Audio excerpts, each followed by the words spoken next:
Orang lain yang sering menyalahkan kita sebetulnya juga merasa benar sendiri.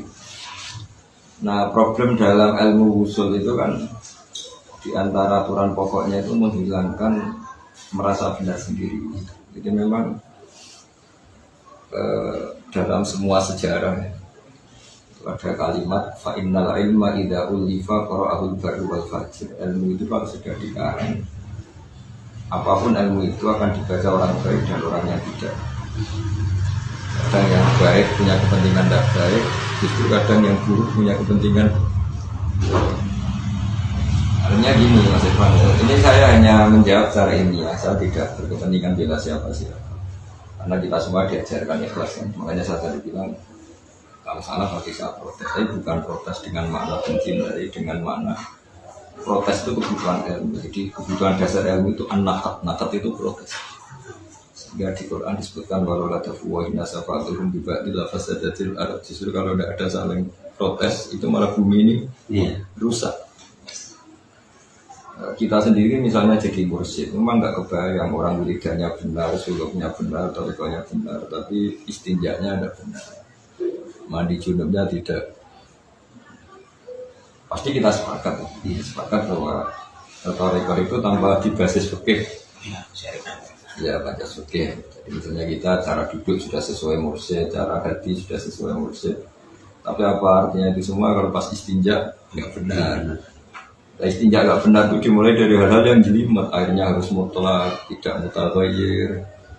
Kalau najisnya itu hukumnya begini, kalau airnya begini, itu yang dari segi hukum fikih. Dari segi hukum yang lain, airnya suci mensucikan, tapi nyolong atau mencuri milik orang lain. Atau tidak mencuri, tapi air itu dibutuhkan oleh orang yang lebih butuh. Misalnya untuk minum, yang kalau nggak minum orang yang mati. Kamu pakai wudhu itu juga kriminal karena wudhu bisa ganti tayamum, sementara orang yang mau mati harus mendapat jatah apa? Air. Efek dari asobia ini akhirnya orang-orang fikih melindungi dirinya dengan mengatakan boleh toriko setelah fikih ini sesuai. Itu andekan dulu diomongkan tanpa kebencian, maka ini jadi hikmah yang besar. Tapi masalahnya ini semua diomongkan setelah untuk menjustis atau untuk mengadili satu kelompok tertentu. Jadi saya yang dapat laporan kajian itu banyak di seluruh Indonesia, mungkin bahkan di seluruh dunia. Polanya ya sama. Jadi kata kuncinya dari awal yang kita katakan tadi, ya beliaukum ayyukum ahsanu amala. Sebenarnya kalau sudah punya pilihan itu, Mbok PBNU bahkan Robitotul Alam Al-Islam itu tidak bisa menghentikan fitnah, itu tidak bisa. Jadi Anda ini ingin sesuatu yang nggak mungkin terjadi. Paling banter kita inginnya ada anarkis. Kalau tidak cocok itu jangan anarkis. Kalau menghilangkan ketidakcocokan manusia, ya tidak bisa. Pernah suatu saat Nabi Musa itu minta, ya Allah beri saya ijazah yang saya tidak dikritik orang. Jadi barokahnya doa itu kira-kira minta hizib. Jadi dari Musa itu kira-kira minta hizib lah sama Allah. Jawabannya Allah itu lucu. Ini ada di Ikhya.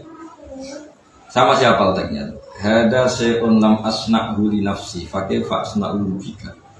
Saya Tuhan saja biasa salah paham, apalagi kamu. Ya saya Tuhan saja. Iya.